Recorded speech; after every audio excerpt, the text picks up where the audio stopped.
Hello, everybody. Hello, hello. How are we today?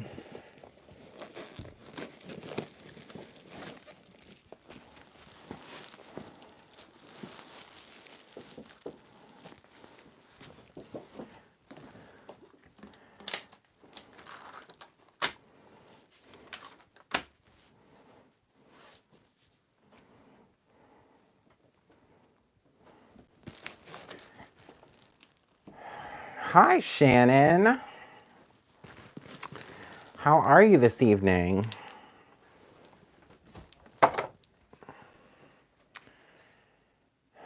Hi, Kim. Actually, it's Michael tonight.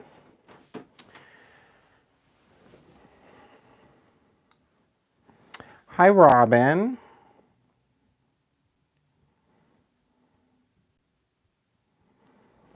Hi, hi, hi. Hello, hello. Okay. So, oh, good. I'm glad you're doing great. I'm doing well. I've been busy tonight. I've been preparing some things ahead of time, so we have a lot of stuff I want to do today. So I'm actually going to be using the Holiday Traditions kit today. So the one stamp that comes in that kit is called Gingerbread Lane. And it looks like this. It is a slimline size stamp. So it's 4x11. That's this whole size of the stamp. There are 3 cute gingerbread houses. There's a bakery, a pet shop, and a toy store. There are some gingerbread men, some women, girls, boys, whatever you want to call them. There's a tree, gingerbread tree. There's some lollipops, a little candy cane with holly, and then these light pieces that actually are perfectly sized that you can string them across the houses. Hi, Mary. Hi, Heather Collins. Hi, Penny. So that's the one stamp that comes in the Holiday Traditions kit. And then the other stamp that comes in the Holiday Traditions kit is this one, and I believe this is called Holiday Cookies. So basically what this stamp does is all of these images at the bottom are the outlines of the cookies. And then the images up here at the top can be decorative pieces for the cookies. You could use it as icing. You could even make small ornaments with these. And I think I'm going to do a different live focusing on different ways to purpose this stamp set, not just with the cookies. But the really cool thing about this stamp is the die. So this die, let me take it out of the package so there isn't really a glare going on. I know Heather the rocket ship is so cute. Hi everyone that's coming in. Okay, so this die, first of all, the backer to this die is the size of a 8.5, it's 8.5 by 11. It's the size of a piece of paper. So that's how large this die is. It comes with a tray. This piece would be a cookie tray. And then this piece is kind of like a liner, I guess you would call that. And then you have all of the pieces for all of the cookies. So the other cool part is, like, as you can see, there's 2 different trees on here. So what you can do is you can cut one as the cookie base, and then the second one is kind of the icing, and then you can even stamp on top of that. So it's really cool. It's a really big die. I was gonna cut this apart ahead of the live to save time later, but I really wanted you guys to be able to see how big of a die this is. It's really deluxe. And then what's even cooler about this set, and all of the Holiday Traditions boxes come with this on it. On the back, it shows you the layout. So in case you're confused as to which piece goes along with which cookie, you can reference the backer at any given time. So even if you wanted to store your die like on a magnetic sheet and not, you know, obviously keep it like this, you can always cut this part off and then keep it with your die. So then you always know what the cookies are. And then this section here kind of shows the stamp and what all of the icing pieces would do. So yeah, Carrie, I'll tell you, this die and this stamp alone are, the two stamps in the die are worth, it's literally the value, the cost of the box. And you get a whole bunch of other stuff too, which I'm going to briefly kind of give you guys a rundown of what else is in the box. I didn't bring like the whole kit and caboodle with me, but you know, yeah, I think there are only like 10 of these left. So it's really cool. So let me just pull out some of this goodness. You will get a piece of the Elegant Essentials, the gold, and you also get the silver, but I don't have the silver with me. So you get two pieces of this. Let me put that aside. There is this wonderful red, green, and white ribbon. And then there's, the sequin pack that coordinates with that. What else? What else are we getting? Oh my gosh, so many things. You'll get 3 felt doilies. You'll get the stone color, a burgundy color, and the tan color. You get all 3 of those.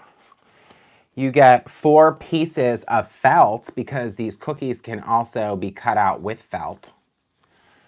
So you have the white, the green, the red, and the yellow. And then you also have fun foam in the same colors, the white, the green, the red, and the yellow. And you can cut die, I don't know if any of you know this, but you can cut die cuts out of fun foam as well. And it acts as a really nice backer. Instead of using foam tape, you can cut fun foam. And these will coordinate the colors with the felt if you wanted to, you know, pop it up a little bit. Okay, so you'll be getting, you'll get 2 slimline envelopes. You will get the cabbage color and the holly color.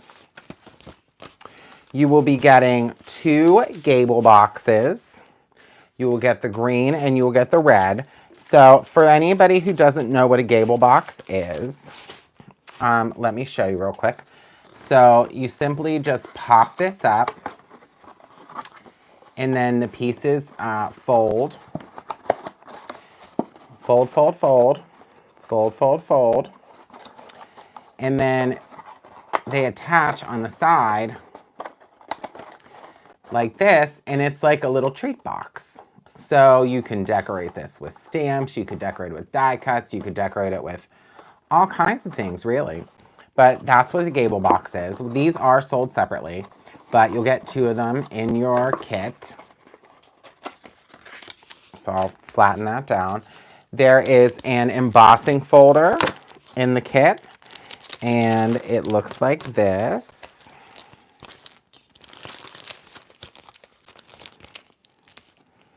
I got this one. So there are 2 different embossing folders in this kit, and this is one, and the other one is a bunch of evergreen trees.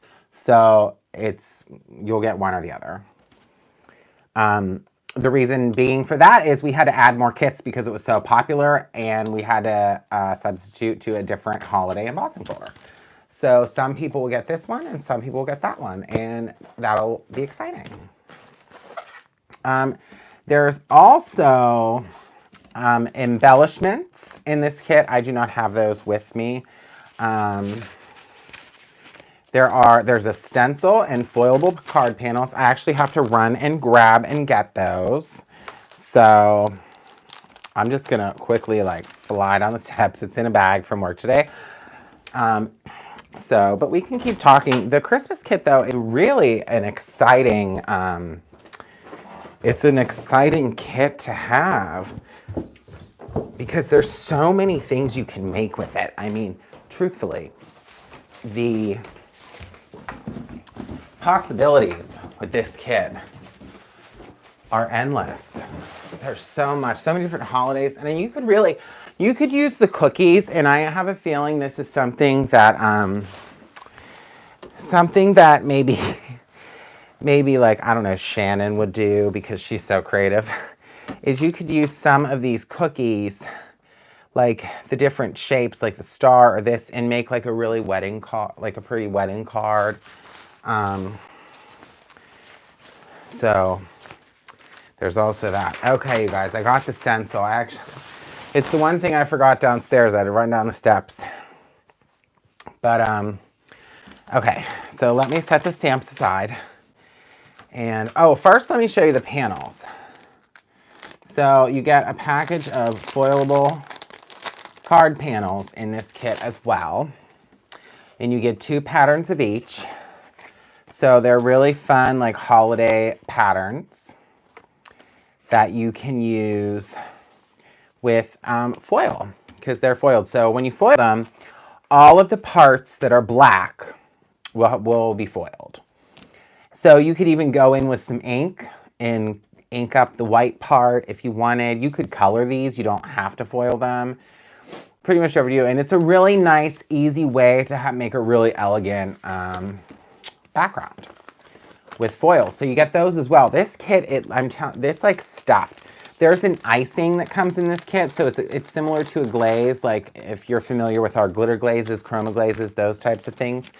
It comes in a jar like that you can use as an icing on your gingerbread houses or on your cookies or whatever you may choose to use.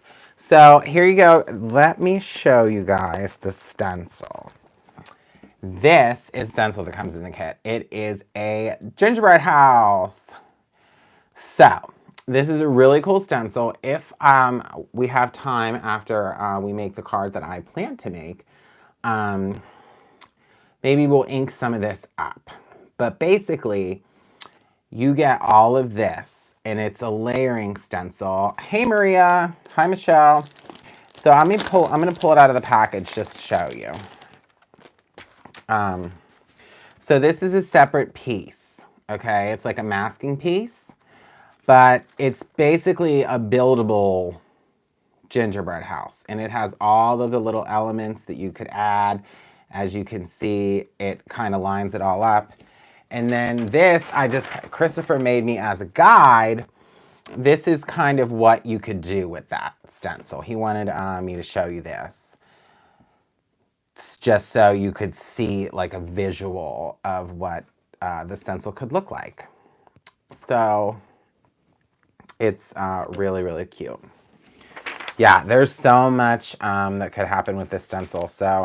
And as far as I know, I don't know if this stencil will be available separately.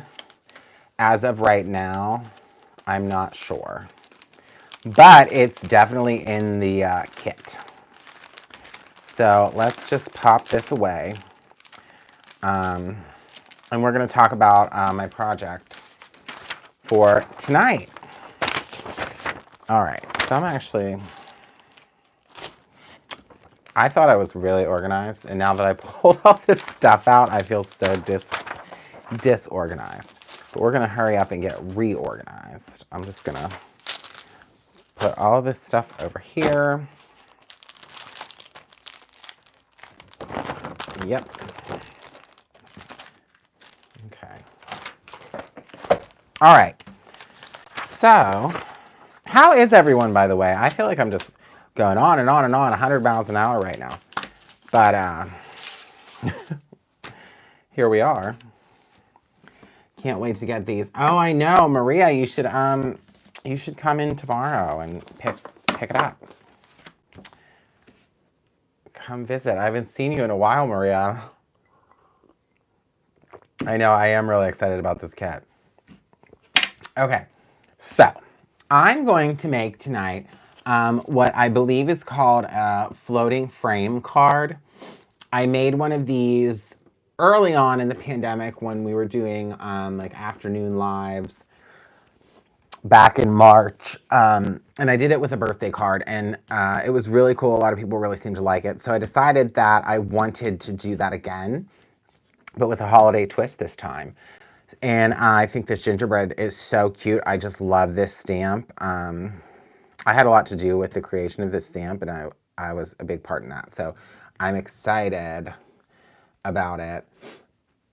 So yeah, that's what we're gonna do. So floating frame card. I learned this technique from Jennifer McGuire.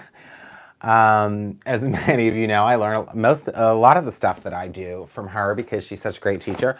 So in this what I'm gonna do, it requires press and seal because it's gonna kind of hold all the pieces together. But we'll get to that in a bit. So yes, but I came prepared today.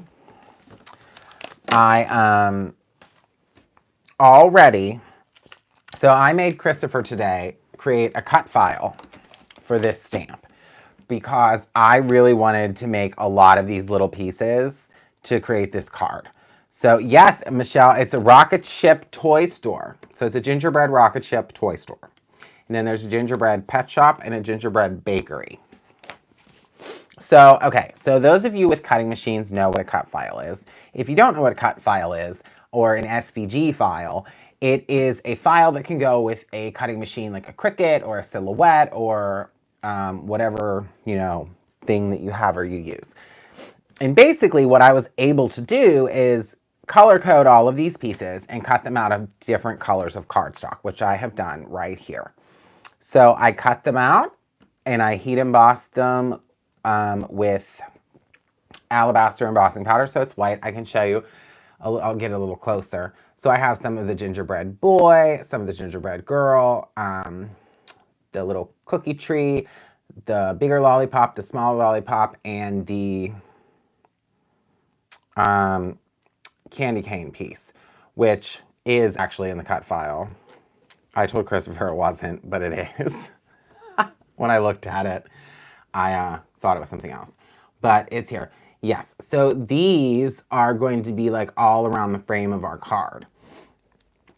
So that's really exciting, you guys. I'm excited about it. But because there was a cut file, I was able to do that. So this is what it looks like when they're cut out. Okay, so I separated them all onto, yes, Penny, the cut file will be available tomorrow. I just had to test it out first, so I was the test tonight. So we will make that live tomorrow, and you'll be able to get it, download it. So that's the gingerbread ones, the tree, the candy cane piece,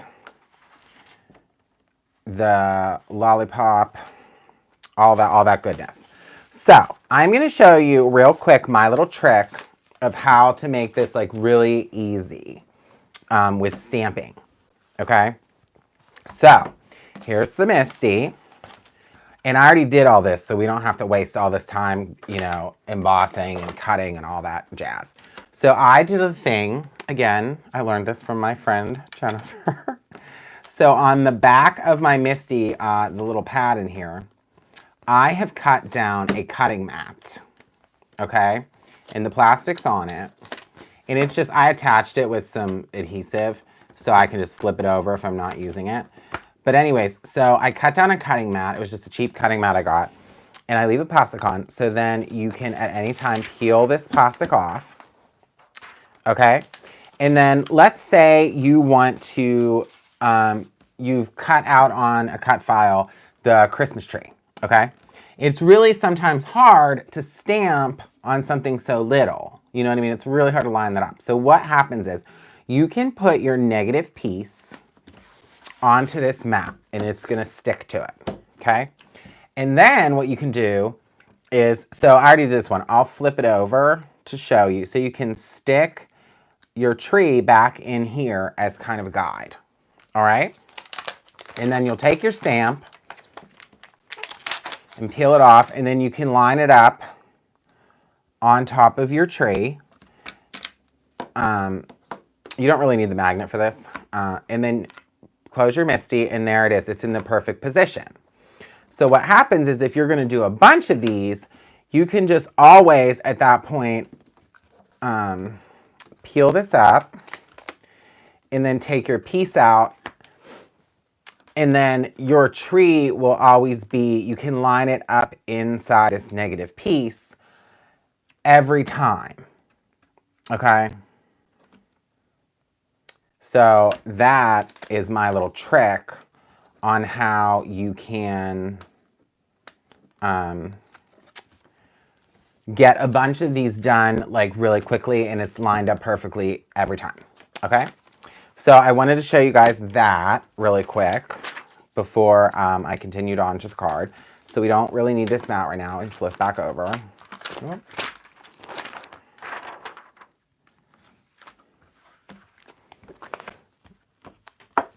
Yeah, it's a really good way to get everything organized and, you know, in the right place every time, and it won't move. It always sticks. It's perfect. I love it.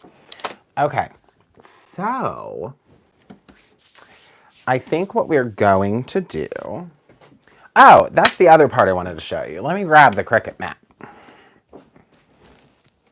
Okay, so this mat, this is what it looks like when I take it off the Cricut. So on this page, I cut out the 3 houses and the lights and the little gumdrop piece. And I cut this off of watercolor paper. Okay? So what I'm going to do is just peel this off. And then we can peel off our pieces.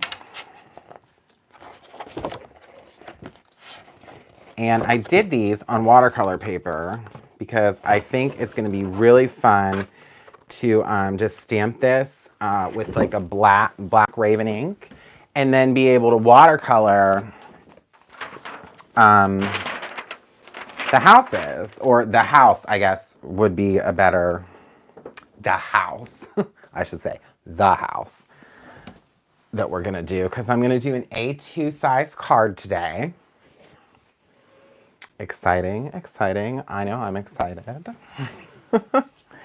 Okay, so basically what we want to do, and we can kind of do the same trick in real time if we would like to right now. I'm just going to cut this apart so it fits. I might need to cut a little more because it's watercolor paper. It's a little bigger than a normal sheet. Okay. So we can go back to our mat. I should have kept this out. In place, stick our piece on there. And then for, let's see, which house do I want to use? I think I want to do the,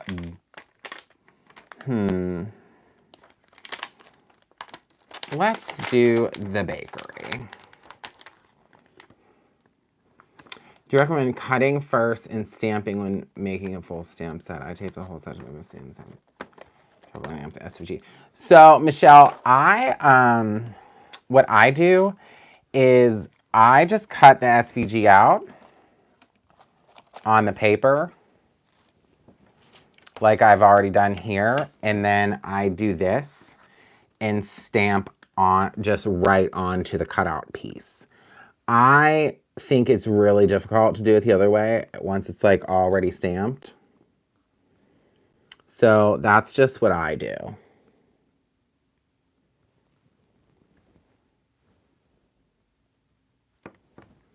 That is what I do. Okay, so we got that in there, and I just need to grab a little Raven detail ink. Oh, what did Carrie say? Shrink them, make a countertop, make a cute scene. Oh yeah, there's a lot of things you could do. You could do these on shrink film. You absolutely could do these on shrink film. That might be a good idea. There's my little eraser. All right, I'm gonna stamp this one more time because this is watercolor paper. It absorbs the ink pretty quickly.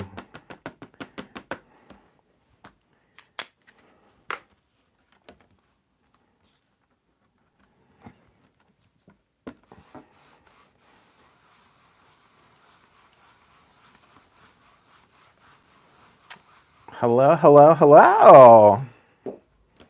Okay, so here we are with our little bakery. Oopsie.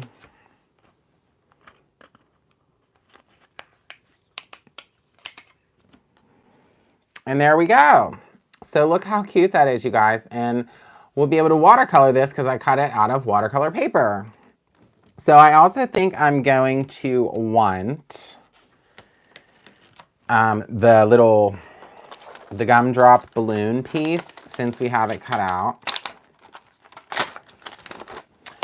Christopher, surprise, the candy cane is on the SVG. I was telling everyone that I told you it wasn't, but it turns out it is, and it turns out I just looked at the shape and thought it was, not that.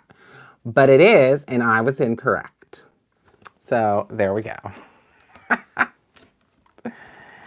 Sometimes I just need to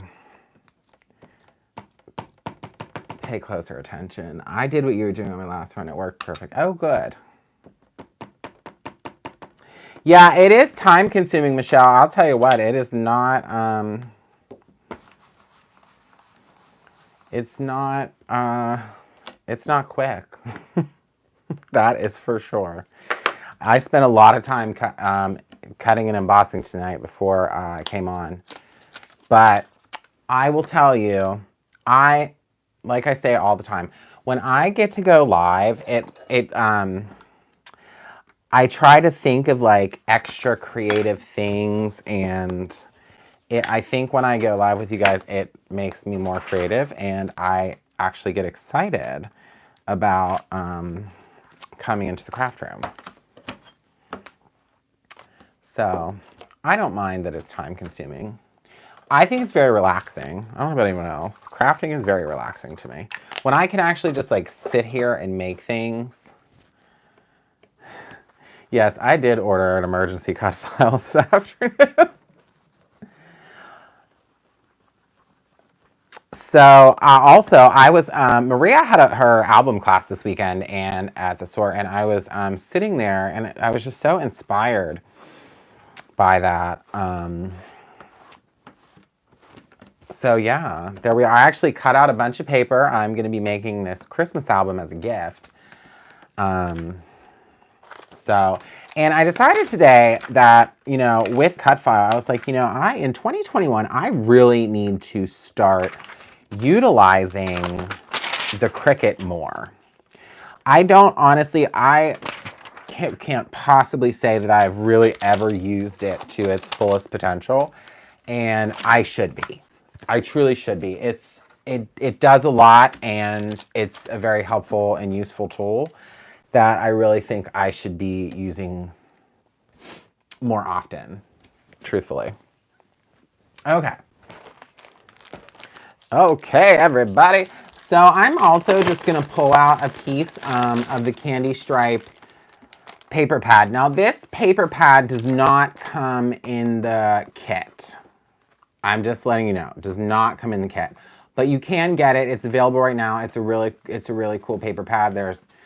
They almost look like a vintage look to the papers, and I think that this is a really good addition to your holiday traditions kit. So if you don't have this paper pad, I would highly recommend it. I love it. And honestly, I think we're going to use, so what I'm going to do, I want to use one that has a lot of white space, because I'm going to do some inking on here. So I think, I don't know if I should use this one or maybe I'll use this thinner stripe since the images are, it's a little house. That's what we'll do. Yeah. Sold. Yeah, the candy stripe paper pad, 6x6. Highly recommend it. You get 3 sheets of each design, and there's 8 different patterns in the pack. So you get a lot, truthfully. It's really one of my favorite paper pads. So I'm just going to cut this down to an A2 size. And again, for those just joining, these are all of my little images that I cut with the cut file we're going to use to make our floating frame card. So, okay, and then we're gonna be using this, the rectangle foundation dies to kind of make this all happen tonight. So I'm gonna pull that out just to show you guys that the largest die in the rectangle set is the size of an A2 card. So if you ever just like don't feel like you wanna get out your paper trimmer, you know, or if this die's out and your die cutting machine's available, you can always just pop this puppy in and little die cuts. I don't want to lose those. You can just pop the little guy in the machine. Ooh.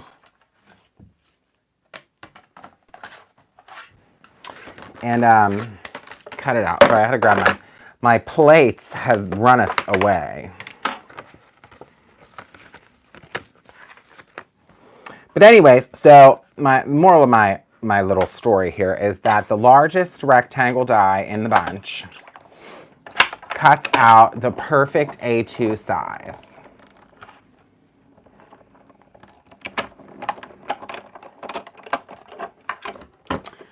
Yes, it does make it a lot easier to cut out or to plan out your pattern paper. All right, so we've cut that, and I'm going to set the die cutting machine aside because we're going to be using that later. It's kind of important with our floating frame. Okay, so I can peel this off, and then there we go. We have the perfect A2 size card front. Easy peasy, lemon squeezy. That's what Christopher says. Okay. Alrighty. And then you have this piece. You can save these pieces for something else as like a sentiment backer or whatever you want. You can put it in your canvas catch-all, canvas clippings catcher. So I still have this on my table, and I'll just show you. It's getting pretty full. I should empty it soon. But it works really well. It's been here since I got it, and I love it. Are you going to have a tree? Oh, yes, there'll be a tree. Oh, my word, yes. So basically, the way this is going to go is our little bakery is going to be here in the center. And then we're gonna just slightly pop up our gumdrops, maybe like around it. And then around the whole frame of the card is where all of our little pieces are gonna go, okay? So that is where we're headed for today. But I do want to ink this up a bit. So I'm just gonna put a little adhesive on the back, and so this doesn't really move. But I just want to put like maybe something green. I think Simon's fake plant is gonna be the ticket there. But I'm gonna look for some other colors while I have it out. I think we'll use some of the Gur to watercolor our house. Maybe we'll use a little bit of the, must be in the other bag. There's Triple Berry would be a good color. Game Over is a good holiday color. Maybe even a little bit of Crown Me and possibly some Prom Queen. Purples, pinks, you know, all those candy colors.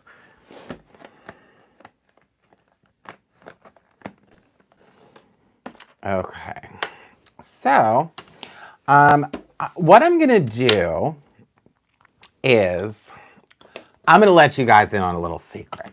Okay, so before I blend this ink around, I'm gonna let you in a little secret. Our dear friend Taylor Van Bruggen of Tailored Expressions just came out with these pastel brushes, okay? And there's this fun little holder, it holds them all. So I'm using green, so I'm gonna take the green brush. And I'm gonna, look at it though. It like holds them straight up. It's the cutest little thing. So I learned recently how to correctly use these brushes by this woman that I met at this crafting thing. She was very nice. But, so here's the secret about these brushes. We carry these in the store. We carry these brushes in the store. We do not sell it on the website because we are unable. Taylor prefers to only sell her products online at her web store. She is really particular about her own web store. So, and that's great. That's what she wants to do, but it's great that we can carry them in the store for the retail customers. Now, this is where the secret comes in. If anybody just happened to call the store and asked if we had them, we would be able to ship them to you because technically you're buying it over the phone. You know, and there's a pandemic going on. You might not be able to make it in. So just a little tip. If anybody was interested in the pastel brushes or the holder or even the rainbow brushes, we have those too. We have all of the simple strip stamps currently. We can get those going for you. So I was told that you should hold the brush with your thumb and your pointer finger like that and softly blend. This is how I was told by someone who told this woman. She told me she used to teach classes with blender brushes, all this. She was an expert and she showed me exactly what to do. So I thought with these brushes, you're supposed to hold it like this. Wrong, incorrect. You hold it like this. And I will say, ever since this woman told me this, it really does make a difference. So, yes. Yes, I love getting phone calls. I'll tell you what. I will tell you what, it would be nice to have good phone calls from time to time. So it's funny, we get a lot of phone calls that are not for us. There's a place, it's like they fix like mufflers. I think it's called Monroe Muffler. And I think when people Google in the area, they find us by mistake. And they call us and ask us like if we can change their oil or something. It's really funny. Or change their tires. And we're like, no, we can't. Sorry. Okay. So I'm just getting this green around because basically what I would call this, at least in like the makeup world, so I just clearly assume that makeup and crafts are similar. This would be what I would call a burnout.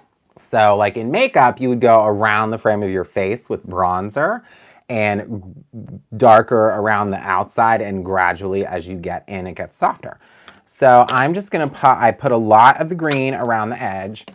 So now I'm just gonna kind of tap the brush and I'm just gonna softly, even with a softer touch, get closer to the center and kind of bring that color in so it's like just a little bit of a very soft, subtle green.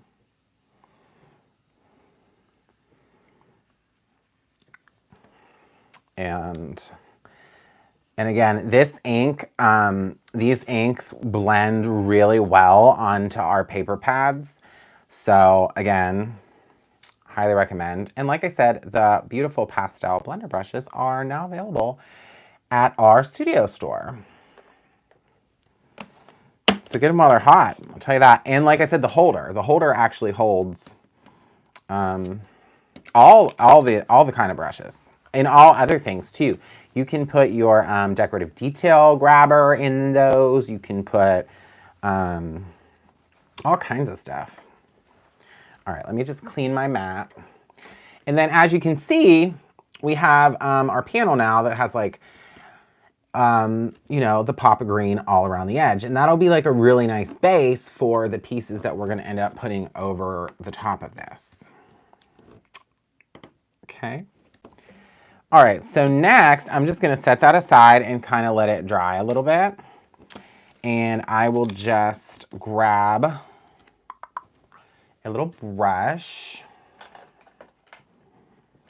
And I'm gonna need to grab, oh yeah, we did have so much fun.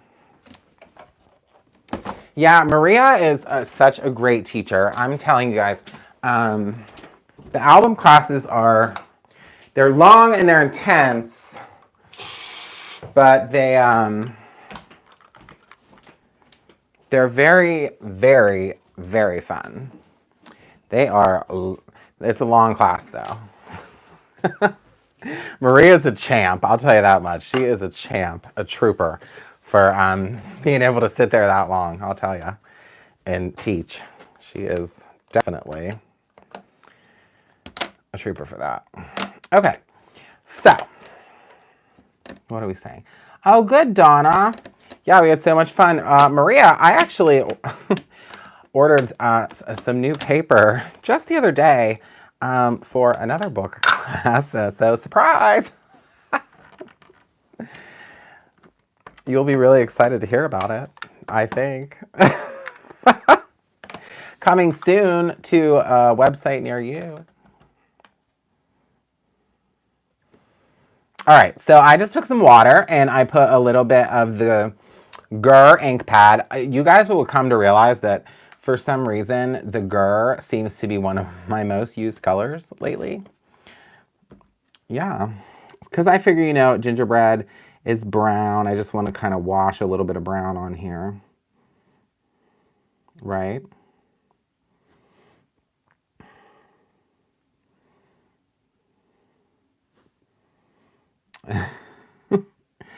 I do. I love this color. It's so versatile. There's so many things you can do with it because you can add more or less. You can get light. You can get dark. I love it.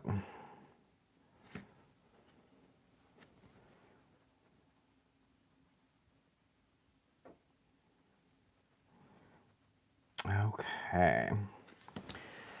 And you guys, I don't know if you saw, but there's like a little pretzel at the top of this bakery. It's so cute. Actually, I think I'm just going to paint in kind of over the whole pretzel. I'm going to try to leave these little dots white as long as I can, so I can go in and put some of the color in, the fun color. But I'm going to try to put as much gingerbread on first. Oh yeah, Christopher was talking about the paper. I figured that. I just got really sidetracked by the ink. Yeah, the paper, it's just really pretty. I don't want to spoil it. I don't like to spill secrets, but it's floral, so we'll get that far. Floral.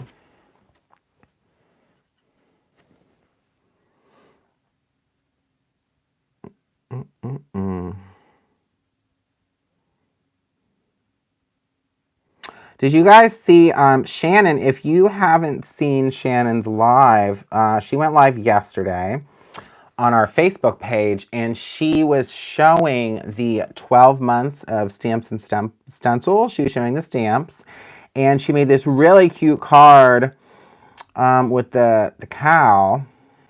It's on our Instagram too. I posted it. But you should definitely check that out. Those 12 months of stamps and stencils are running low. They are starting to trickle away. And I will tell you guys, if you're thinking about it,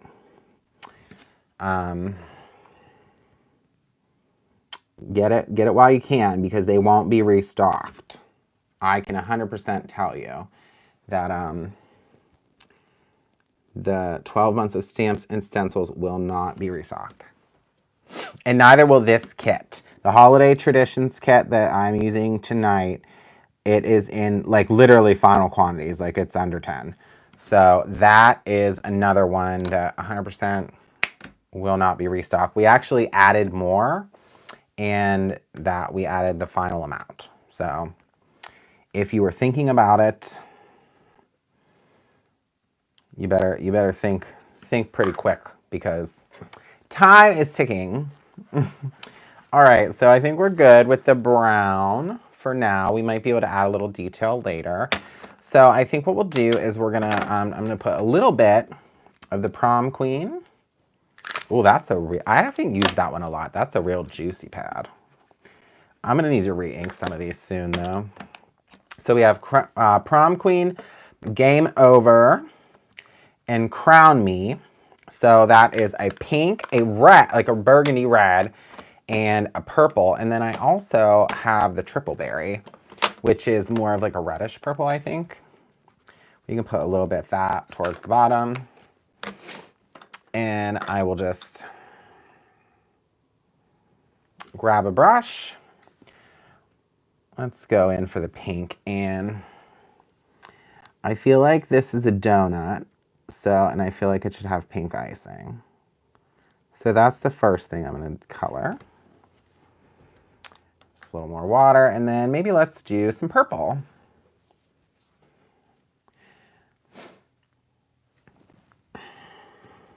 Okay. So maybe these will be purple, the little shutters. Shutter awning. Maybe this is an awning? Better term?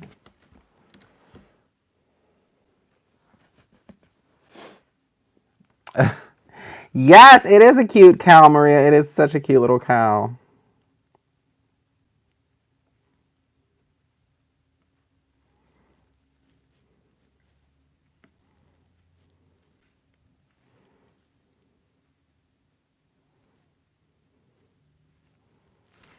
All right, so basically, just so you guys can see, what I did there, this is the same,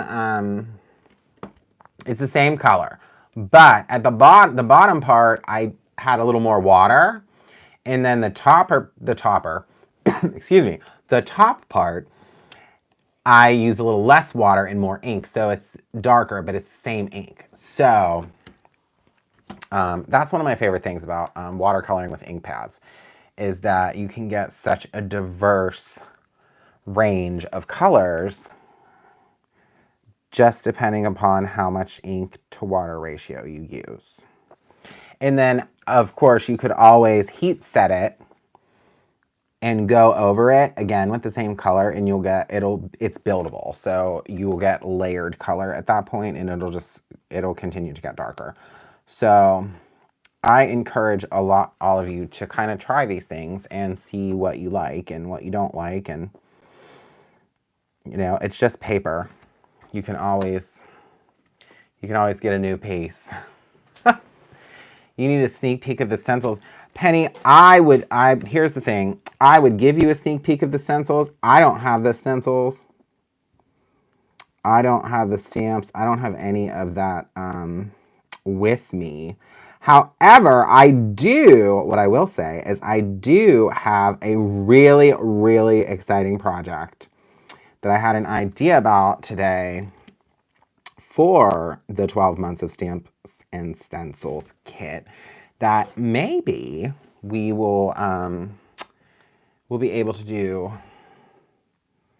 next week. I think I'm supposed to go live again on Tuesday. I think it's Tuesday. I don't know. Sometime next week. But I'm also thinking that maybe I'll do another live this week on like Sunday night. Because there's another project I want to do that's kind of with this kit that's like pretty involved. What I'm doing tonight was kind of involved in the preparation too, but I don't want to do another 3-hour video tonight. So, because we have a lot to do at Bruce Monroe. We have a lot to do tomorrow. I'll tell you what, we've really been moving and grooving. I'll tell you what, we sure have. Let's say it's a shining. Okay. Let's put some pink on this cake. I'm just going to make the whole cake pink because, except for that little bottom layer. And then I'm going to go right into this purple again and do some more of these gumdrops.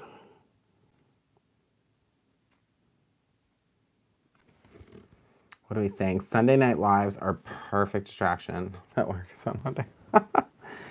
Yeah, I can do. I have I have so many ideas. I'm gonna tell you what. I think maybe the holidays are just like really inspiring. I've been watching a lot too. I've been staying up and watching a lot of people. I've been trying to diversify my YouTube list and watch some other interesting crafters. I've been watching a lot about album making lately, thanks to Maria. I think you know what I need? I need some yellow in this bakery sign. I think that's what I want. Let's find a yellow. But yeah, I've been watching some, or we'll just do, that's a yellow orange over the moon. I think that's going to be what we're going to use. I don't feel like digging anymore. We'll just use that. It's a yellowy orange. Close enough.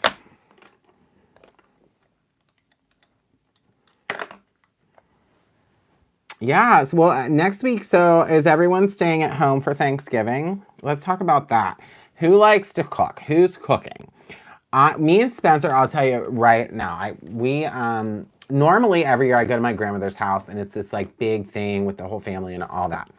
Well, this year she decided that she was going to do a smaller thing, but it's still not going to be too small. So Spencer and I have decided to stay home. It is just going to be the two of us. So I went out today and I got like the smallest turkey I could find. So I am going to cook like a little mini Thanksgiving dinner for just the two of us. And I actually think I saw these gingerbread houses at Sam's Club today. I didn't buy them yet, but I think I'm going to go back and get them. So they're made by like Wilton and they're pre-assembled. So they're already like iced together. So, and it comes with, you know, like the little decorations and all that, the candies. So I'm thinking about maybe surprising him and going and buying 2 of these kits. So on Thanksgiving, we have a little meal and then we can make gingerbread houses. I think that'll be fun. So yeah, that's what we're doing. Just very low key. I would like everyone to stay safe and healthy, so I don't want to be the reason somebody gets sick, and I don't want to get sick because of someone else. So we are doing what we think we should, and that's that. So yeah. But yeah, I actually really love to cook, so I'm excited. I do love to cook.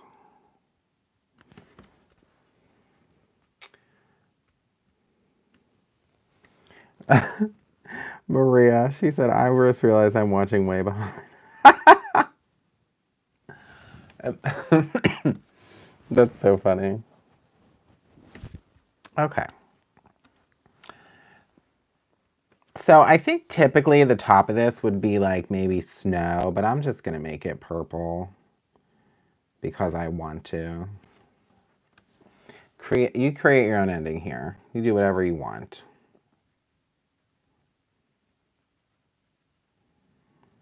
You can do anything you want with your little stamp. Maybe we need a little. No, we'll just go with these colors. We'll just go with these. It'll be fine. Everything's fine. Let's put some red up here. This whole little gingerbread house is all kind of candy. That's icing. It's real iced up. This would be really fun to color too, like with markers. It would.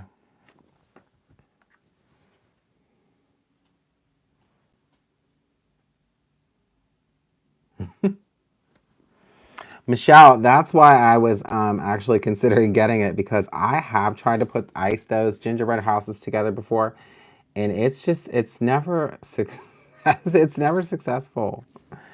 It just seems to always kind of not work, or I end up just hot gluing it together. Oh, that's so fun, Shannon. We actually, so I've already put up our Christmas tree because I couldn't wait. I couldn't wait.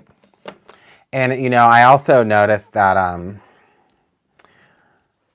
Jennifer has really been decorating her house a lot lately, and can't let her be the only person with a tree up. No, no, no.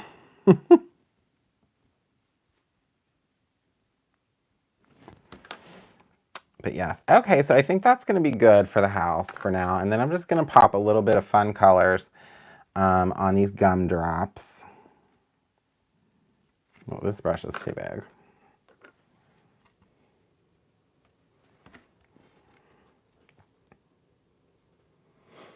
Yeah, Michelle, I got the one year I got like really frustrated because the gingerbread house wouldn't stay together. So I was like, you know what? I'm just going to get I'm getting the hot glue gun and I'm going to make this stick right now.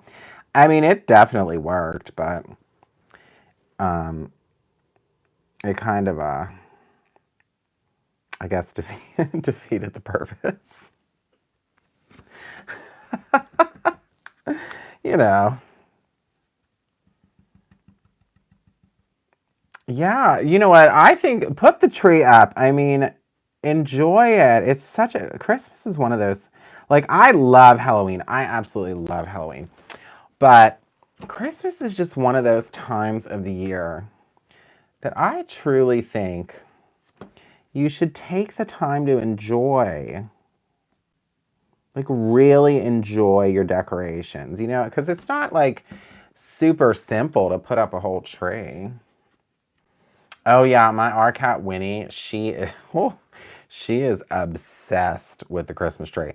It's like a different um the decorations are different this year. I don't know if like last year she wasn't that crazy about it, but this year for some reason she is just like really into the tree. And it's like to the point where I don't know what to do. I mean, I just can't keep away from it. But oh well. She's my little baby cat, so we have to deal with it. All right, so our pieces are good. Nice and inked up, I think, watercolored, whatever you want to say. And I'm just going to wipe that away. Maybe we'll use a little squeaky clean. All right, so we can grab our background.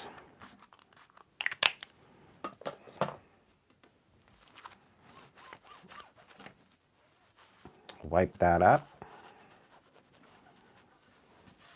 Okay. Wipe it up, dry it up, whatever you want to do.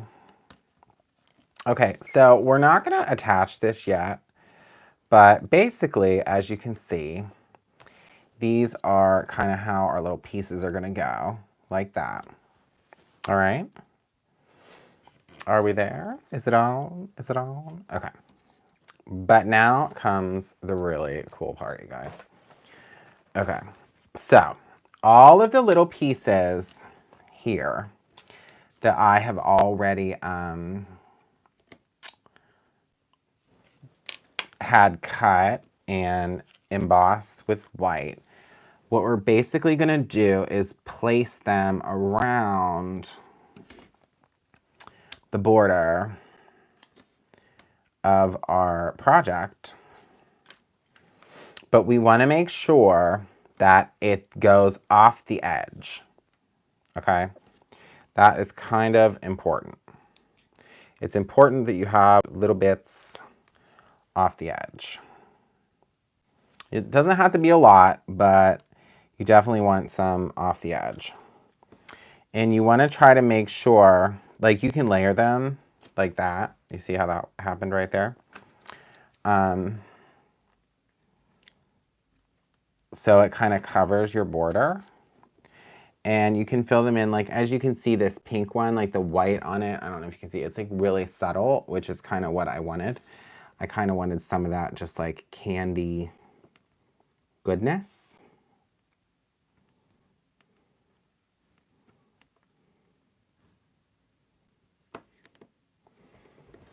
Oh, hey, Simon Hurley. You just missed. We were watercoloring with your inks. Okay. So basically, you guys, let me get back to business here. I actually hope I have enough pieces. I'll be really upset if I am short by like one. But you just want to line all this up. And you know, you want to really spread the love and make sure that you have a good variety going.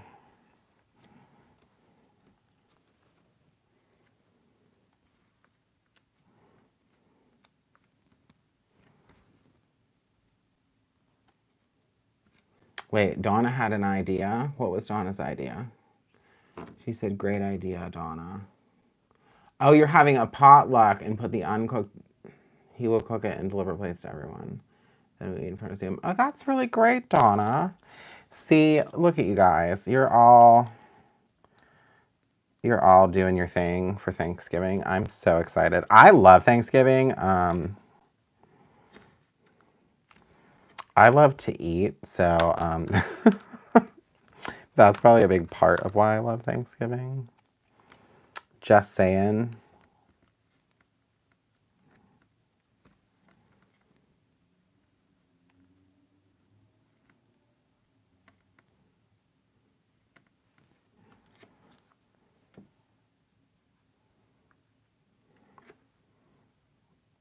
Oh, thanks, Jen. Are you talking about this looks cute? Because we're getting there. We are getting there. I hope you guys like kind of like the end result of this. Like I said, this is a Jennifer McGuire technique that I learned. And I'm sure she, I haven't made one of these in a while, so, and I haven't watched that video recently, so she might actually have some better tips than I do. But as far as I remember, this is how I did it before.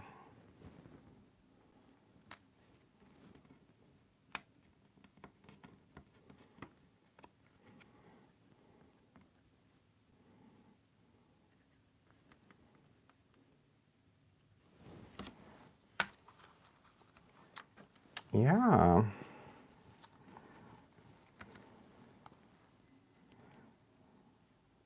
So if you guys, if for those of you who may not be aware, if you're not aware, if you like the inks that I'm using, they are Simon's inks, and you should definitely go and subscribe to his channel.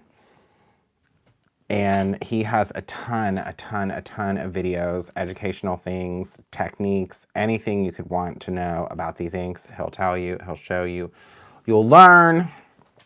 And it's great. Highly recommend. 10 out of 10. 10 out of 10 would recommend. So, there. Go subscribe. If you're not subscribed to his channel, you definitely should.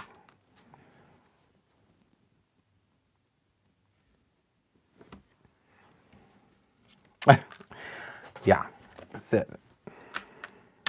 I actually think I need Simon Hurley one day to teach me some tips and tricks about editing videos. So maybe if you guys all go subscribe to his channel today, he will give me some advice one day. Okay, so now we have this border. Okay, you guys. And this is where the press and seal comes into play. So I'm just gonna, and those of you who don't know this, Jennifer McGuire's husband, Ken, actually was part of the team that invented press and seal.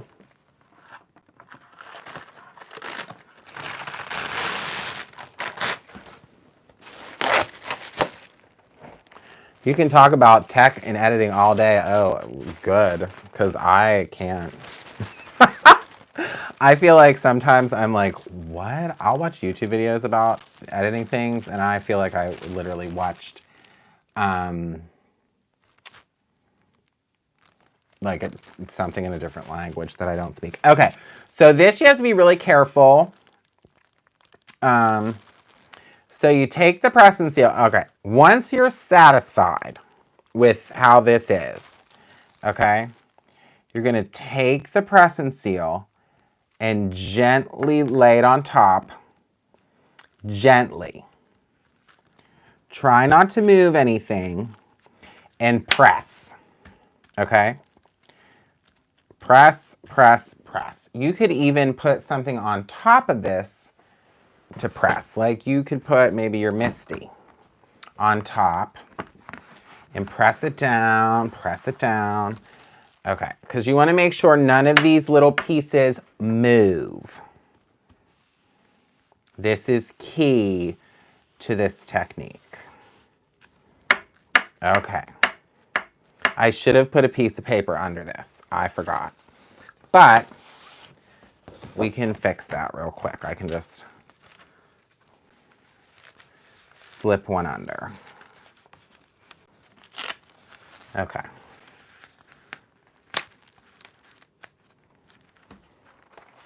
All right. So now you guys can see. Yeah, that handy eraser. Okay. Okay, so now I flipped it over so you can tell and you can see that we have this whole border edge. All right. So the next part is we're going to take that same die that we used to cut out this A2 size frame with. All right. And now we're going to tape it down because we do not want this to move. We want it to stay right where it needs to stay. We don't want her to move or leave or anything. I'm actually going to put a little more tape. I'm going to put a really aggressive amount of tape on here today because I don't want this to get messed up. I don't want to have to rearrange all these pieces. Okay, so we're there. The hard part, it seems to be over. So now I'm just going to cut around the excess and get rid of it.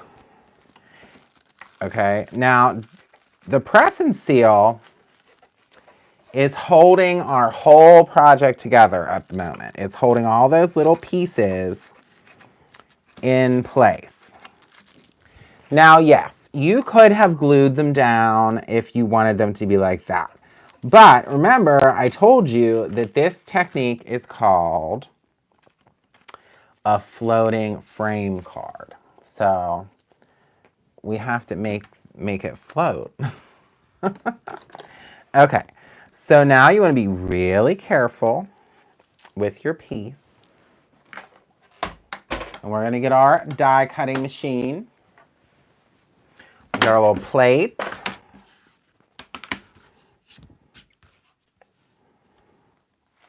And I'm going to set it on our plate. This is actually a self-healing mat. I got it from iCrafter. They came out with this at Creativation. Just saying.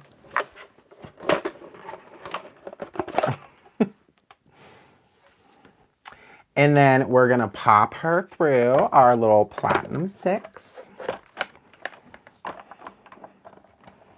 And basically what's going to happen here is this is going to end up cutting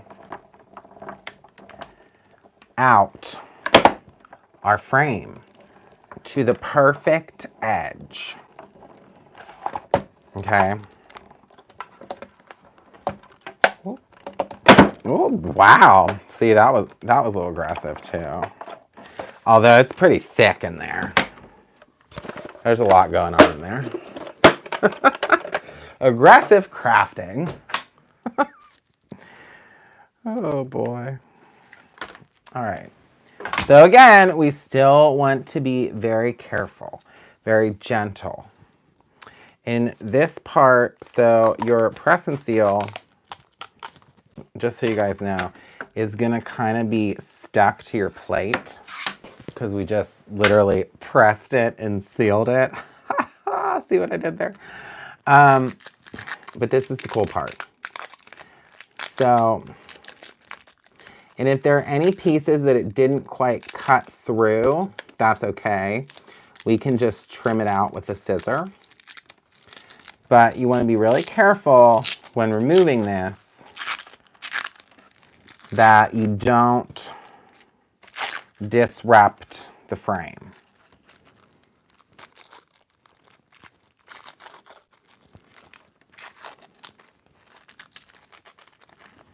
Okay? Don't disrupt the frame.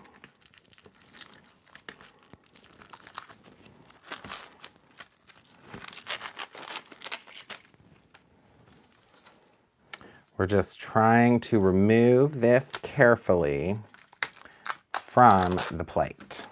And look, we got it off the plate. Okay. So let me grab that scissor again.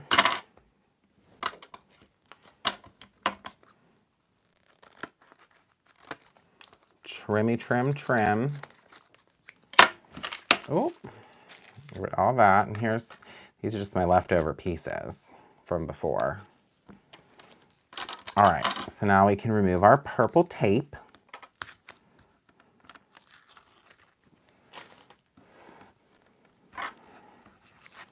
Oh.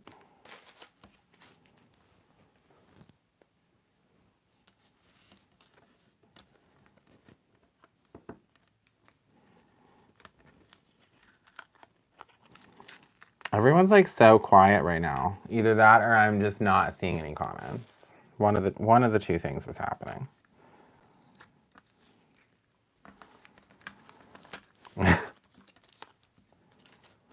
Y'all holding your breath. Oh. I know, it's so cool at the end. Okay. Now we can carefully remove our die. Die is done. We have gotten that far. We're in the home stretch, you guys. Okay. So now,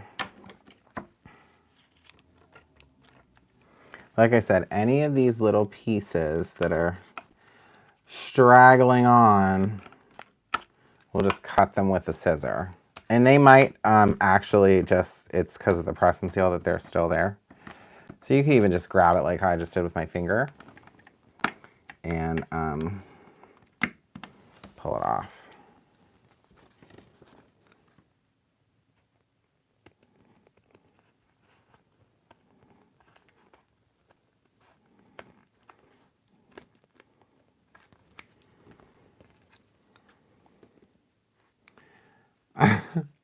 I'm quietly watching you be an aggressive crafter. Okay. Okay. I have this one little string that's holding all that on. Okay. There we go. All right. So we got that far. All right. So now I'm going to pull out, I don't know, someone suggested these to me. Tailored Expressions makes these like sticky strips because the one day I was like cutting up foam squares because I needed little ones. So I got them, and whoever suggested these to me, they work really well. So thank you. That good old Taylor. She just always has the right thing. Okay. So now, okay, you see this? You see our little frame? We're still pressed and we are sealed to the background. So now we have to very carefully remove the background. Oh my gosh, you guys. Are you shaking? Are you scared? Okay, so look, we got our background removed and we can set that aside. So now what we have here is our perfectly cut out frame to the right size, still stuck to our press and seal, ready to be attached. So basically what I'm just going to do is I'm going to take a few of these foam strips. And since they are nice and thin, I'm going to be able to run them along the length of the frame. Not like right at the edge, but like pretty close to the edge is what we're going to do. So that's step one. I'm just going to make sure that we get like the whole border of this. Am I in the frame? Okay, there we go. The whole border of this with the strip. So there's like some type of adhesive kind of on everything, like all in one foul swoop.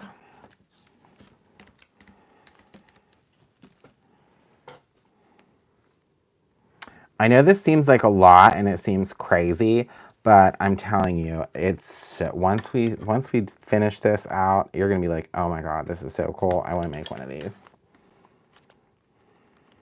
Because that's exactly how I was when I saw Jennifer do it. I was like, what? I gotta do that.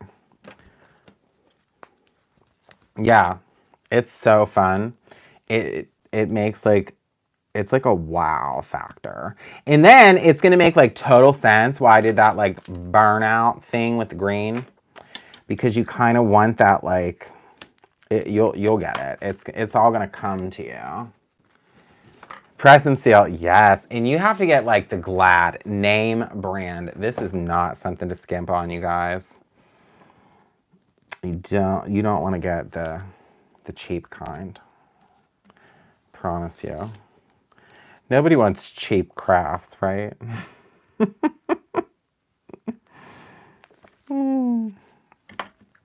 Okay, so then after I got, you know, the whole kind of framing, the framework there, I'm going to go in and add like smaller pieces kind of in other parts of it.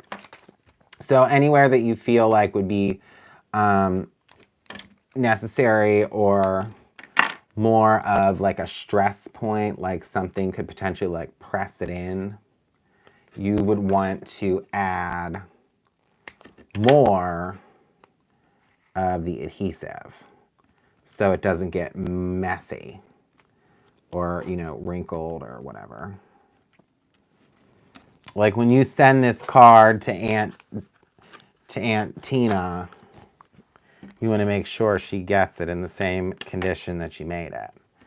So nobody wants a wrinkled Christmas. All right, I know it might seem like a lot of tape that I'm putting on here, but I like to be sure.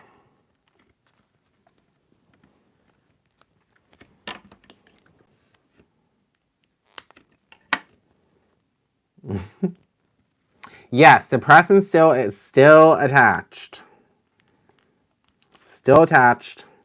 That's what's holding it all together right now. The press and seal is like doing the work. It's actually really working. It's really, you know, I'm getting my full money's worth out of the press and seal. Yes, nobody wants a wrinkled Christmas. You got that right. Nobody wants a wrinkled Christmas. What's the other thing I was saying the other day? I was calling those things flapperoos and fussy-gussies. All right, so I think I just need like maybe like a couple more little pieces just like right here. And, oh, maybe right here. Yes, the album classes. Oh wait, I see one more spot. Okay, I think this is gonna actually be good. All right. So now that we have all of our little foam stripping done, I'm gonna take my little poker tool and pick all this off.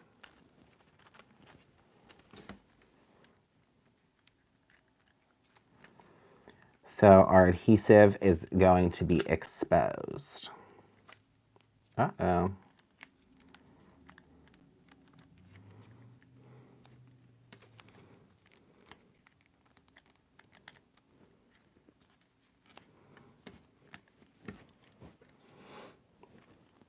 Yes, you guys, I'm telling you what, those album classes are so fun.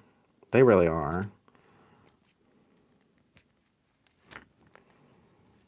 I like have so many album ideas now. I'm telling you what.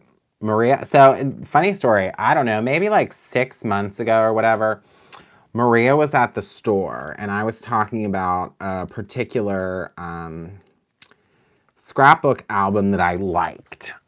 And I said, oh, I love these ones. I like the pages, this, that, and the other thing. And she looked at me and she says, you know you can make your own. And I was like, well, I guess. And then she said, I promise you, once you make your own album, you're never going to want to buy one again. And boy, was she right. I'm going to tell you what. It's the coolest thing. It's really is the coolest thing. I'm still like mesmerized by the fact that you can make your own like book. You can like bind your own book. It's so interesting to me. Okay, so I got all the little inner pieces out. And now we just have our 4 outer sides.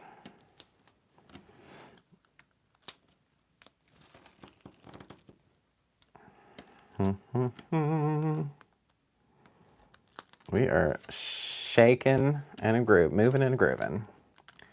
I think this is the last one, you guys. Last foam strip. Okay.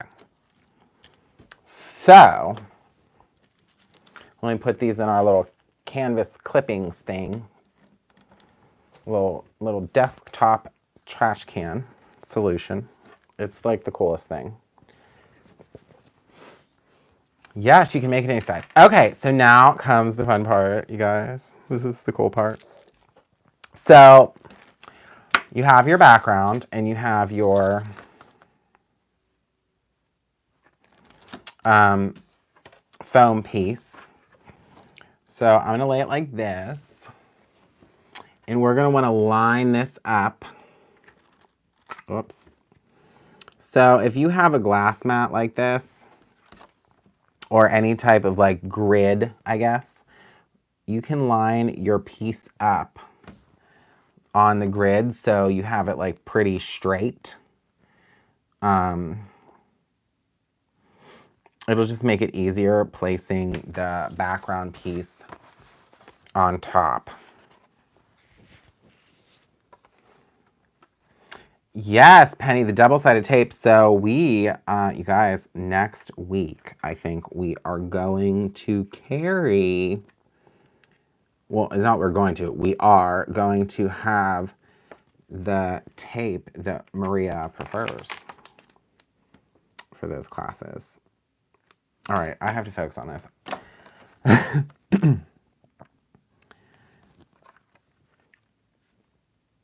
So anybody who gets an album class in the future can just order the tape that Maria recommends right on with the class. It'll be easy peasy. All right, so let me just grab real fast a note card.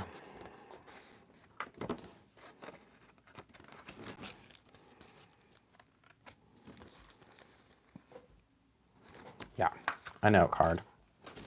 Because I'm just going to adhere this to the back before we do our big, you know, the reveal, the fun part. The moment you've all been waiting for. So you know me, I put tape runner and a little bit of liquid adhesive. I love to do that because then you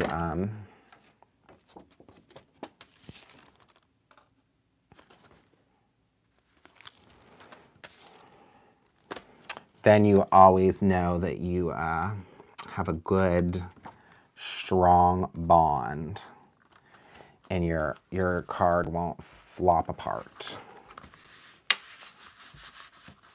All right, so I just used like a white note card to put onto the card.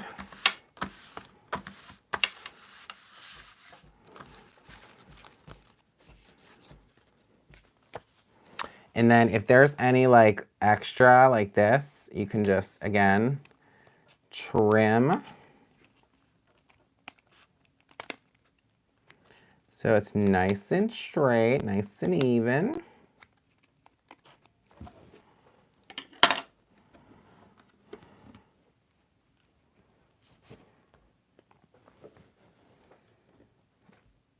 Okay, so now let's peel it back. So what I'm going to do is I'm just going to take the pokey tool and I'm going to poke under from the center.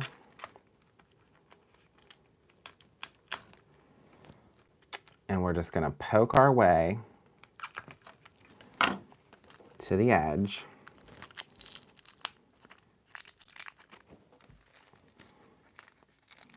Oh my gosh, Spencer loved the folio, you guys. I totally forgot about that. So you will carefully peel the press and seal back so you don't rip up any of your paper, okay? You definitely don't want to rip this off like a Band-Aid. At least that's my advice.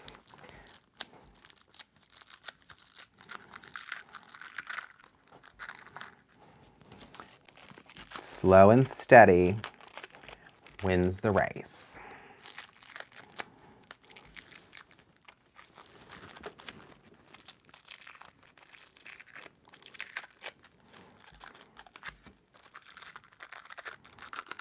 Because it is possible for it to rip up like a little bit of your paper.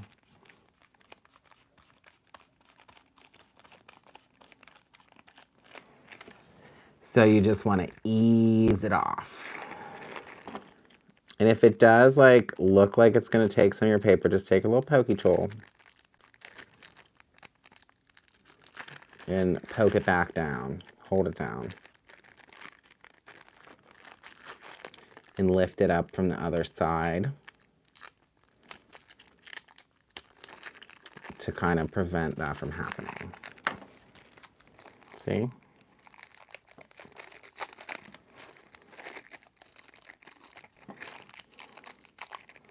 Somebody on this live, somebody better make one of these cards. I want to see, I have homework. I want you guys to make these because they're really, really cool. And I know it's a lot. It's a little time consuming. But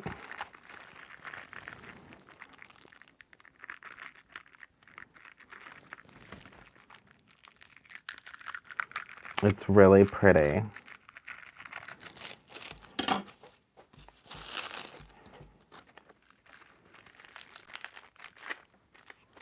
So then also, I have a white gel pen too, before I forget to say this. If it did rip like any of this, since I embossed it in white, what we can do is just go over that little part with a gel pen, which it looks like we'll do like up here a little bit. And we'll just kind of fill those little spots in.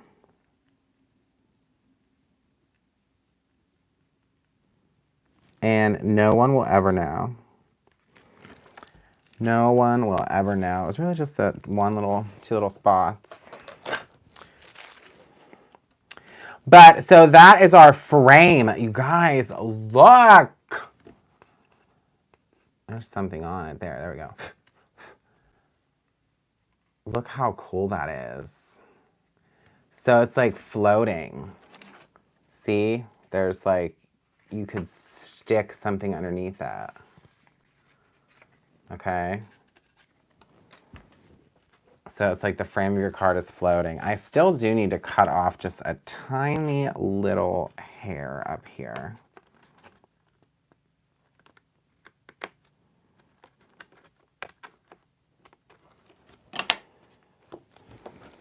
Yeah, isn't that so fun, you guys? Okay, so, but we also are gonna put our little gingerbread house, and I'm just gonna, the gingerbread house is gonna be like completely flat to the back of the card. So again, just a little bit of like liquid adhesive and some tape runner. And we'll just kind of pop that like right in the center. Okay. And then I don't know where my little gumdrop went. Okay, so here's my gumdrop. And then I'm just gonna I'm gonna pop this up to the same height as our floating frame. So I'm just gonna cut some more of these little foam strips.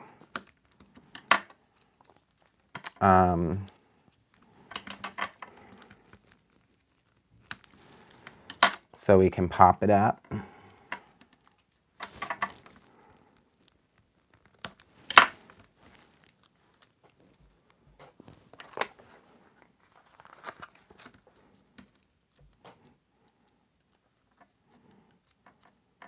Ooh. Oh my gosh, you guys, I'm so excited about this. And then we'll just put that like right here.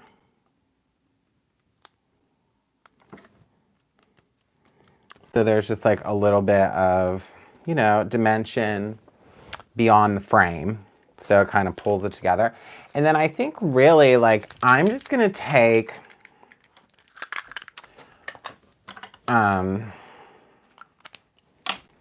just like a glitter pen. Like you can use any glitter pen that you have. And just add like some elements of sparkle to parts of your gingerbread house, you know, really make it adds like, you know, just a little element of fun. A little bit of shine, but like not too much shine, you know. Any type of like shimmery element that you want to pop on, you just go right ahead. Put it wherever you want.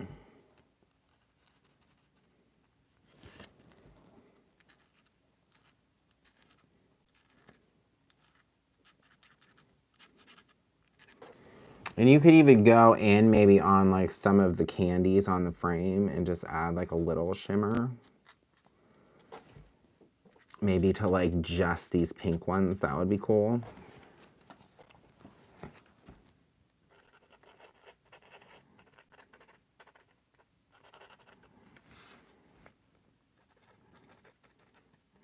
Because after all, shiny, fun, candy-filled gingerbread house, who doesn't love that?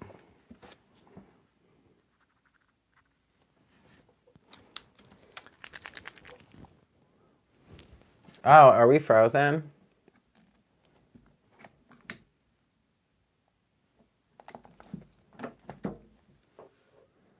Okay.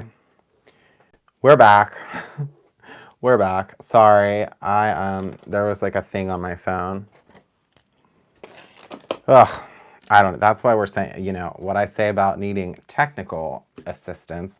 Look, I haven't touched my coffee this entire time, you guys. I was so invested in this card. Boy. But yeah, so this is one of those cards that like, I truly don't think you need to put a sentiment on. I think it's good the way that it is. And then you could put something like really nice on the inside. like whatever you want. You could even put colorful paper on the inside to give it a nice touch. But it's a really fun card, and it just, it's all using, all of the things on this card are from just this one Gingerbread Lane stamp set, and I only use one of the houses. So there's like a lot more you could do. Truthfully, I could have done it this way and probably been able to fit 2 of the houses, but if you can see around here, all that green that I put in, it just gives that like really nice, it's just like that little extra part that it needed, I think. Yeah. Yeah, I love it. I love these cards. They're a little time consuming and it takes a lot, but it's a really special card. It's really fun, and it doesn't look like something that you could buy in a store. It's just like, it's really colorful, it's really bright, it's really dimensional, and I think people really, really seem to like these cards. So they're fun. So, yeah. Well, thanks, guys. But real quick, if you want me to, I can just grab. So I'm going to go live again on Sunday for sure. And I will make the cookie card. Yeah, you should just get the whole kit. That's what I would do. I would just get the whole kit. Okay. So real quick, I'm just going to ink up this stencil so you guys can kind of see it in action. So I'm just going to spray a little bit of pixie spray on it. And I'm going to let that dry for just a moment. Yeah, just get the kit. It's the Holiday Traditions card kit. And I don't actually, at this point, I don't know if there are any available. Okay, so I just put a little bit of pixie spray. I'm going to do this. We'll do it here so we don't waste like the whole sheet of paper. Okay.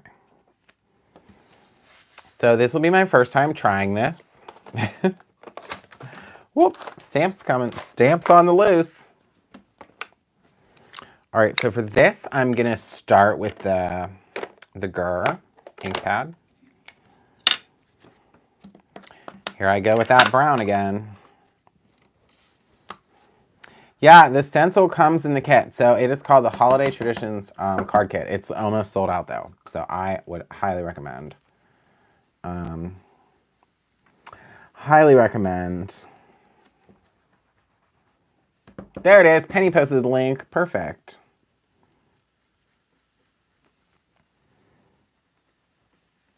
Okay, so I'm just going to ink up with this Gur.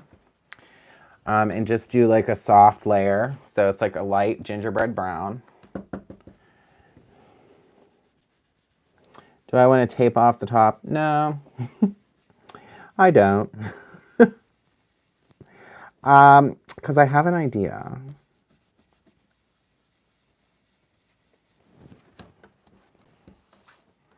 I have an idea. This is going to be just a quick little idea.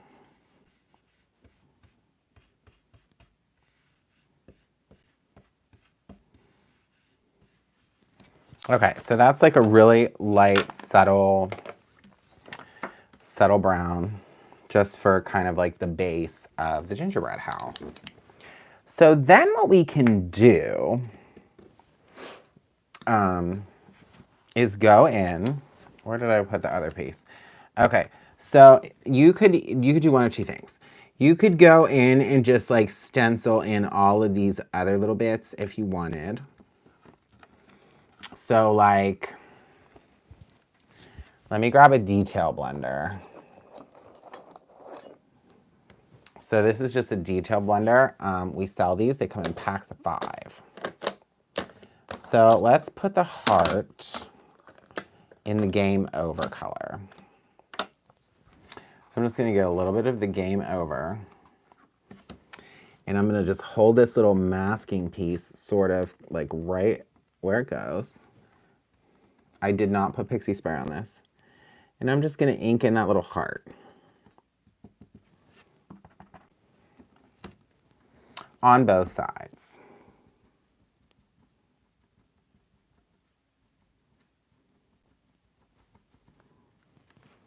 So look, perfect little heart. I did get a little bit over through this hole, but that's okay. We will just go over that with a darker color. Maybe like a dark purple. Okay. So then what you can do is kind of, if you wanted the door to be a darker brown, you would take your Gur, ink, and then we'll use the detail blender again. And we'll really ink this up.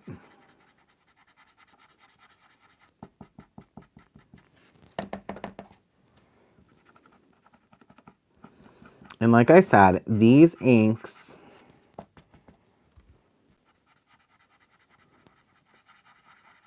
are buildable.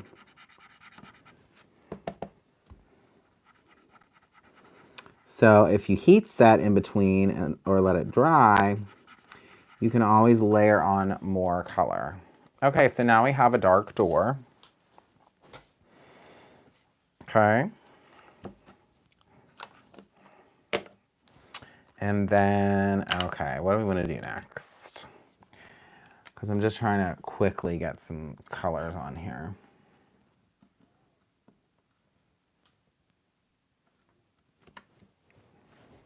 Let me get another detail blender. Because we'll put a purple. We're going to make these purple. I'm just going to make the whole window purple. For the essence of time.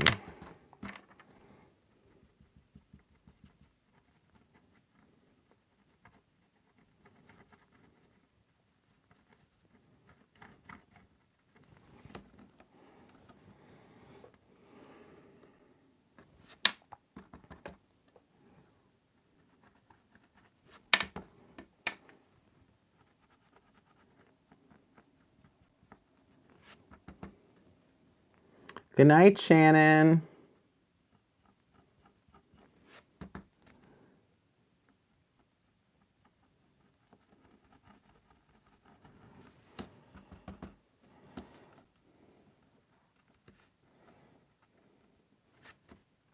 Oh.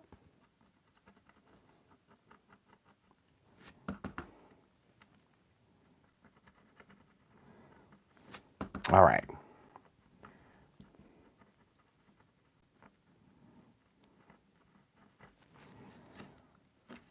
Okay, so some purple windows, a brown door, all that good stuff. And again, there's a lot more detail you could do with this. I'm just doing this quickly to show you guys.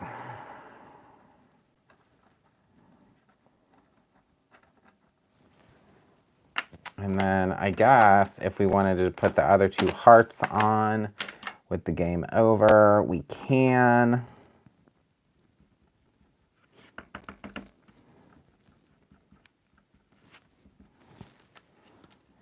Perfect, perfect. So we, you get the picture, right? And then of course, if you wanted to, you can put like a wreath in the center. And then there's all these cool things for the door. Like you can put different colors there. You could do glazes. There's like a million things you could do. Okay? But this part here kind of goes at the bottom. So here's what I'm going to do. I'm going to heat set this to make sure this ink is dry. That's step one. And then I'm going to go in with just some embossing ink.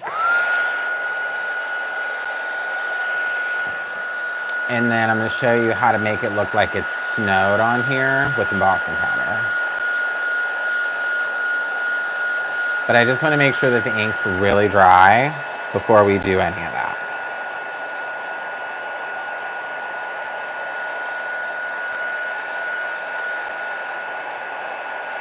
And again, like I said, there's a lot you could do with the stencil, but in the essence of time,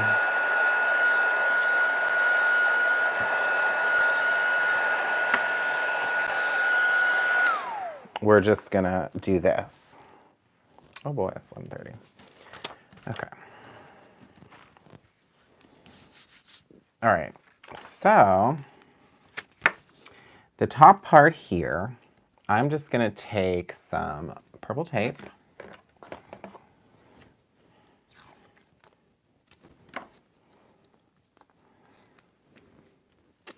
Just so I don't get embossing ink where I don't want it to go, is why I'm putting the purple tape down. Good night, Donna. Thanks for watching. I'm glad you liked the card. All right, so I just popped down that purple tape, and so I'm gonna get a fresh detail blender. Well, fresh enough. I'm going to dig into this embossing ink pad. And I'm just going to pop that on here.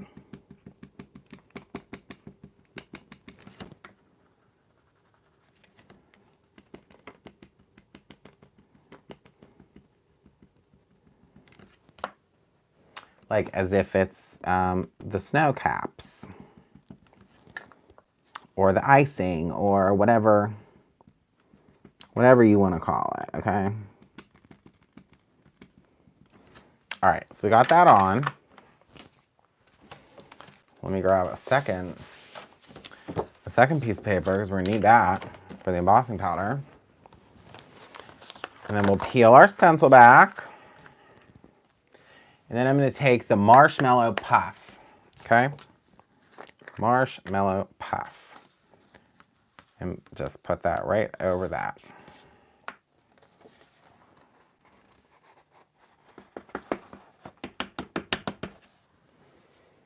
All right, and I didn't use an embossing bag or anything, so I got a little bit up here.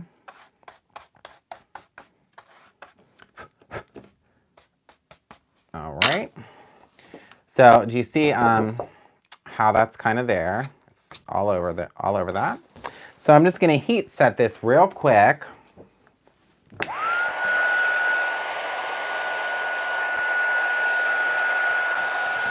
And with the marshmallow puff,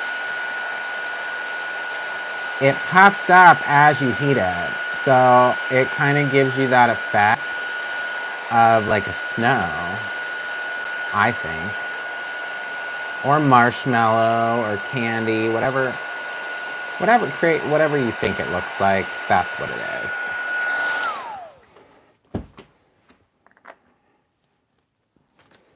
Okay, so you see that part.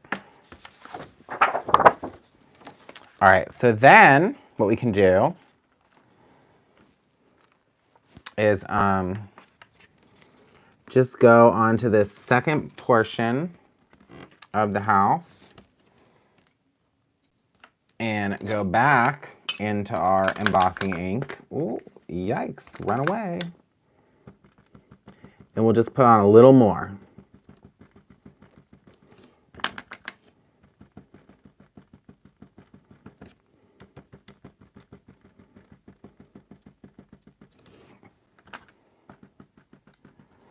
And I think maybe I'm going to try to do the door at the same time this time. Let's see if I can do that.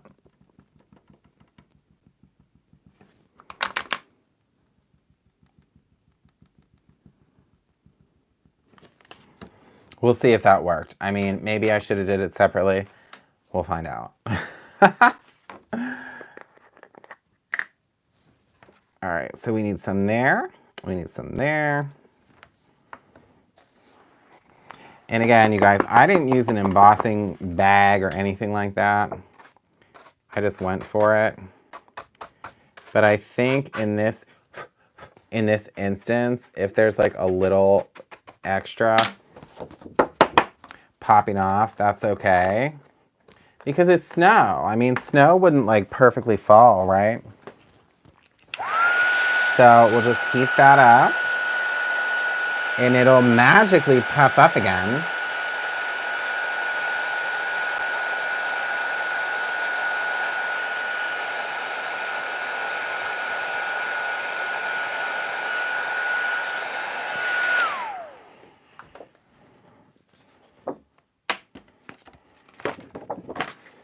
Perfect. And then we just will have, I think, okay. I wasn't sure if it was buffering or not. But, and then we'll just have this one little piece at the bottom to do with at least the snow part.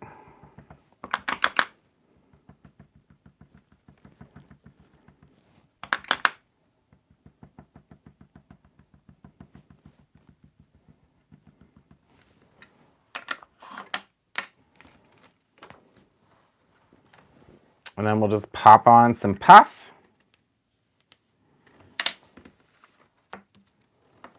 Hello, Dion.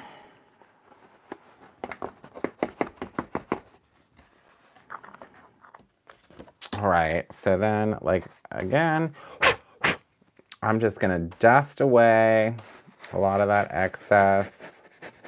And if you use an embossing bag, magic bag, this would not be happening as much. But in the essence of time, again, I just am doing this really quickly.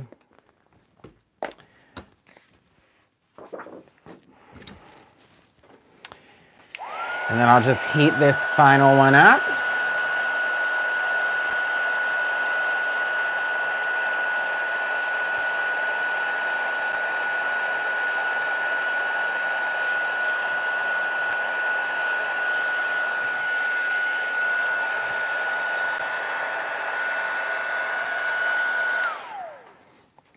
All right, so essentially now, what you have here is your little snow-capped gingerbread house.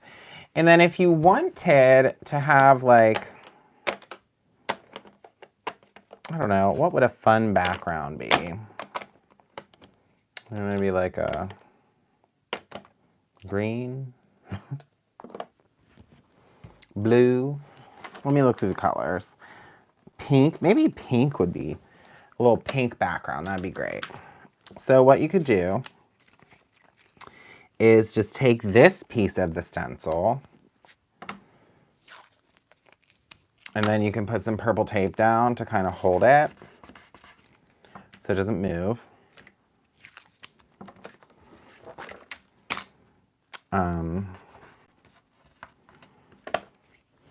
And then we'll just grab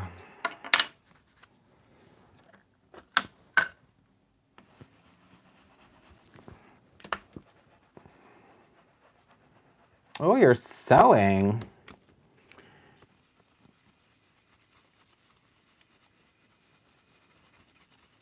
So this is just the piggyback ink.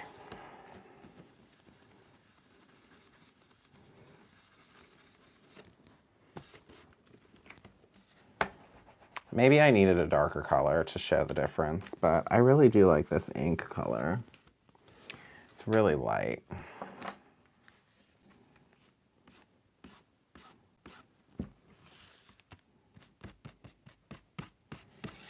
I'll just go straight from the pad to the page to show you.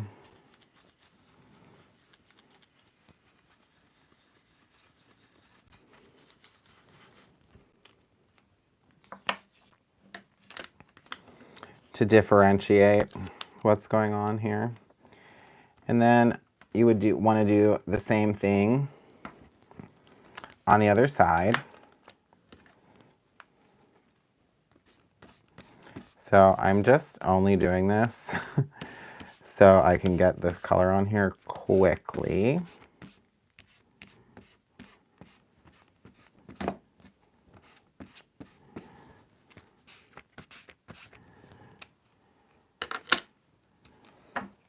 And then I'll just blend it out a little bit.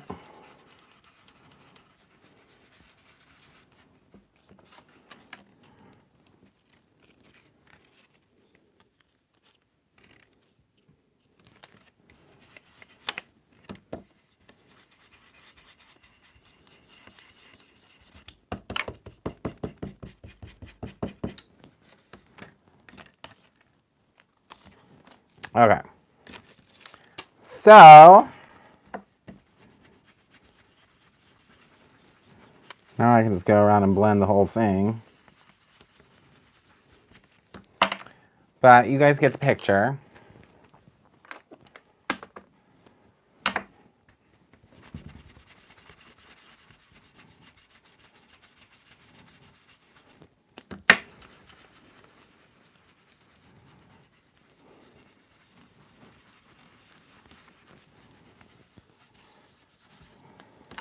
Essentially. So that's like kind of what it looks like. So let me just, there's a lot of paper on here you don't need to see. I'm just going to cut that off.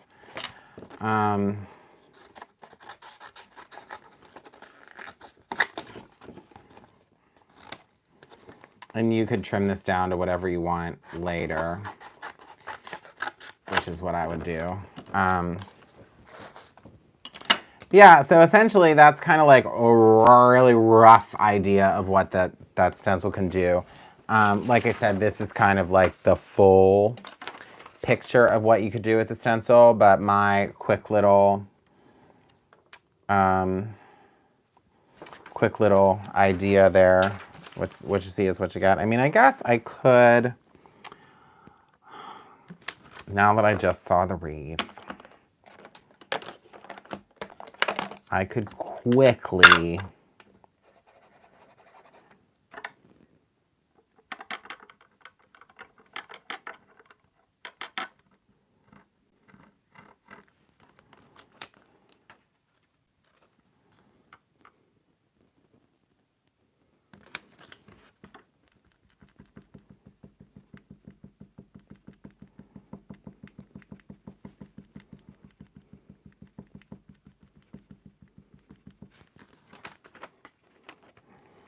Good night, Maria. Yeah, I'm gonna, the only other thing I want to do is because I saw that little wreath on the picture and I wanted to just pop that in to give it just a little more of the holiday-esque. But there you go, guys. That is kind of like what you can do with that stencil. There's so much more possibilities with the whole kit. So there's just kind of like a really rough example that I made and how you can add the snow to it. But the star of the show tonight really was this floating frame card that I made with the Holiday Traditions kit. So I hope that you guys are inspired by this. I hope to see somebody make a card like this. And I'm really excited to see those projects here in the future. So again, I want to thank you guys so much. I hope Jennifer will be proud. Maybe I'll send her a picture tomorrow. Thank you guys for watching tonight. Thank you guys for checking out the Holiday Traditions card kit and being just fun people to spend the evening with crafting. So I would want to tell everyone good night, and I will see you again on Sunday night. We will do a fun Sunday night live with the holiday cookie die set because we didn't get to that tonight, but I have a really, really, really fun project with this. So we will see you again.